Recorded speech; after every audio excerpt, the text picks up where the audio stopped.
Hunting season is around the corner. The freezer still had meat in it from early this year. And so today I am turning this ground venison, which is mostly roast and shanks with no added fat, into canned hamburger meat, which makes it wonderfully shelf stable and it'll extend its life. And my freezer is almost empty again, so we can put the new deer in it soon. Let's get started.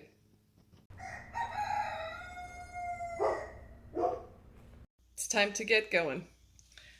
Most of the things have been set up. These are Tattler lids. I never run out of canning lids because I just love these. They're reusable.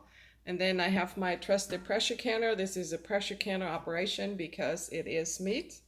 I have my big pan. Because the meat is not going to be stuffed raw into the jars, I will pre-brown it a little bit so it stays fluffier in the jar and not can up as this big gulp of meat.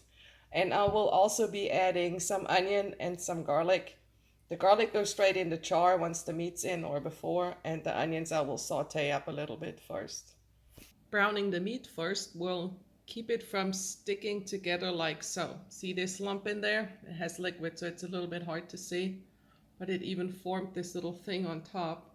This is dog food. I'm not particularly canning that, so I don't brown this. But for what we use it for in spaghetti sauces and all, I want mine nice and fluffy and not a brick in a jar. In they go.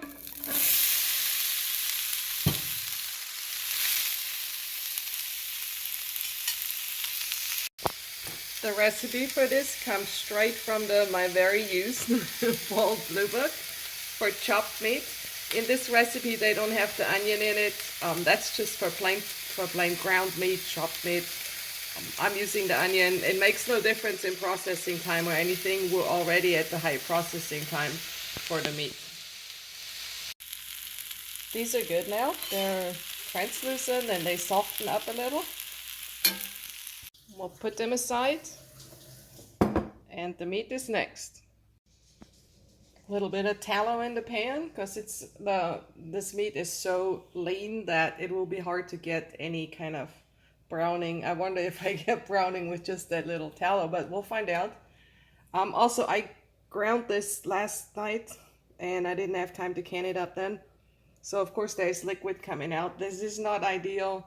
Ideal would be to grind it and then use the fresh ground and brown it up, but it'll still work, so I'll still keep going. The pan is good and hot.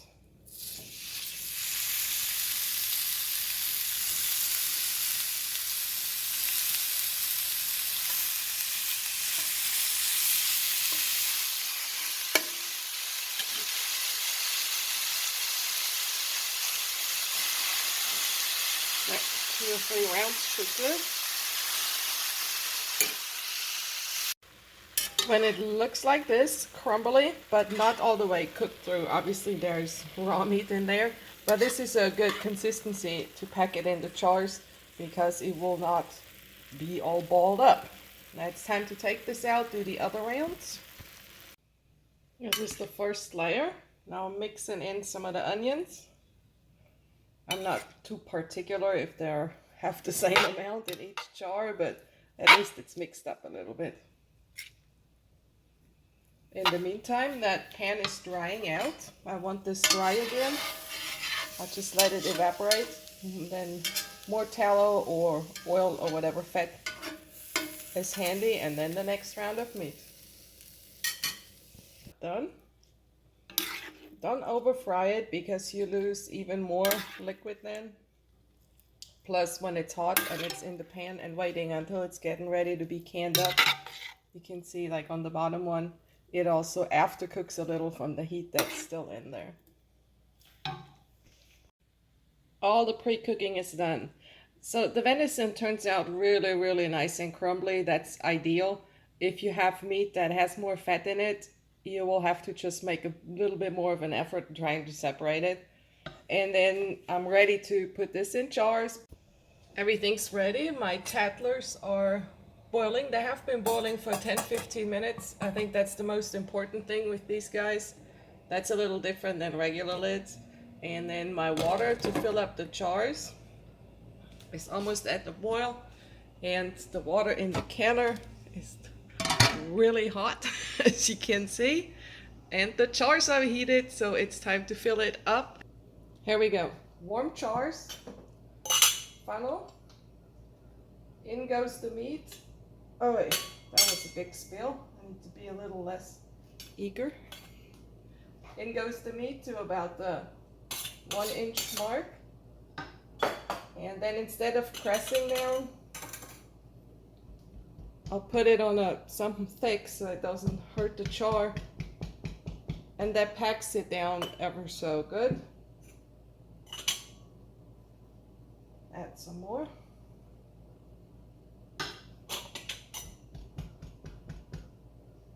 This is perfect. Now we'll add salt. In this case, it's a ½ teaspoon per pint, but this is optional. Then I'll get the kettle to add water. We'll fill it to the inch mark. Then we need to get the air bubbles out. And when they are out, sometimes the inch mark is below, so it will just top it off with some more water. There we go. I think it's debubbled good. And this is a little bit below the inch right here. But for the Tattler lids, that's perfect. They love that. They don't like to be overfilled at all. So water, paper towel, keep your rim clean. And then comes the lid. And the band. And if you overfill, just keep a spoon handy and you can take a little bit out and dump it in the next jar. I don't like how this tightens. Much better. Finger tight. In the pot it goes. Now, in a perfect world, I would have used broth for this. Any broth works. Probably beef would have been good, or even the venison broth. But they are canned up, and I really don't want to crack chars to get the broth out just to can it back up. So, oh, that's the onion. I'm a messy canner. Unbelievable. So in this case, I just use water. If you have these beef bouillon cubes, they work too, to make it a little more palatable. But because I don't use this, obviously, to make hamburgers or anything. In fact, it's mostly gonna go into spaghetti sauce, or I'll drain it and we'll use it as taco meat, or it goes into, whoops, I already have the salt, or it goes into soup, anything where you can put some hamburger on, sloppy joes. It's good to go. An inch below. There's so many things for this, really. Soups are delicious when it's drained, fried in the pan with some potatoes. Delicious stuff. Last one going in. It's almost full. And now I still have this to pack up, and then it's time to can it. Lid is on. This is an All-American. I'm not sponsored. I paid for it dearly. And the nuts get tightened like in tire nuts. You want to do it in pairs and do it lightly first, and then the second round in pairs to tighten it fully. Now we'll wait until it vents. Then we'll vent it for 10 minutes. And then the time goes up to pressure. And look at the mess I'm stuck with. That wasn't cool. I don't know, I'm usually not that messy. And we have a little bit left. That can be lunch for the kid now. Perfect. And I had these on standby in case I wasn't able to fill it on the second story or fill it almost full. Then I take quarts usually, or whatever fits in, and fill them with water and can them too. And that way you kind of have sterile water. So for wound care, that's good water to have on the shelf. And if you need to char, you dump the water out. All vented with the steady stream. Time to put the weight on. Well, just a couple feet above sea level, so the 10 pounds are for me. Everybody else has to use what's right for them. And then we'll wait for the pressure to come up. My pressure gauge has not been working for quite a while. Our extension office doesn't fix it. That's the beeper. So I go purely by the pressure, the weight for the pressure. I don't even look at the gauge other than just see, we're halfway there or halfway down. And that works good.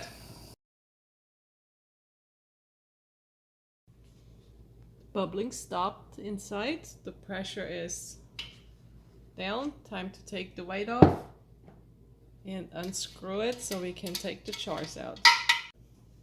So when it comes to Tattler lids, you want to take them out and put a cloth over it and tighten them. They have to be tightened. Don't attempt this with regular lids, but for the Tattlers, that's how it goes.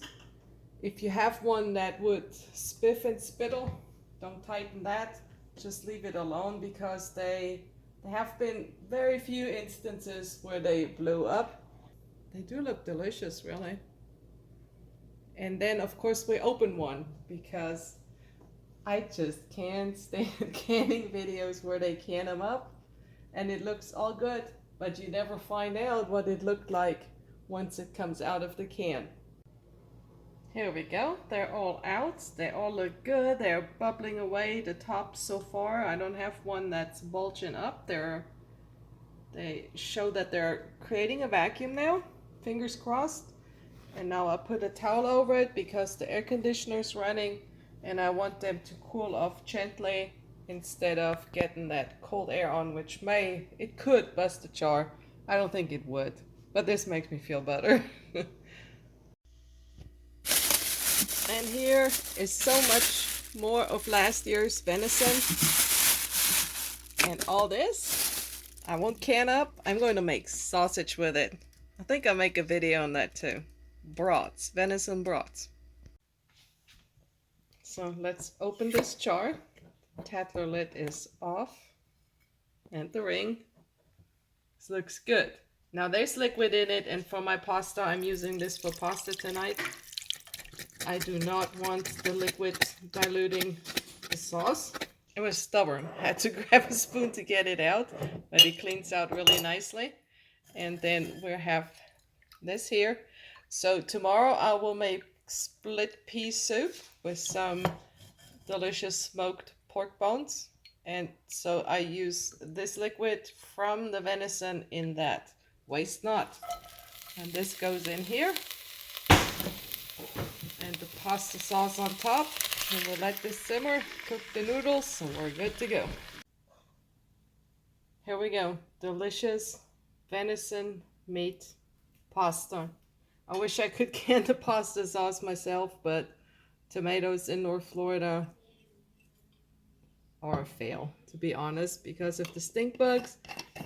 So here we go. Parmesan on top. Thanks for watching.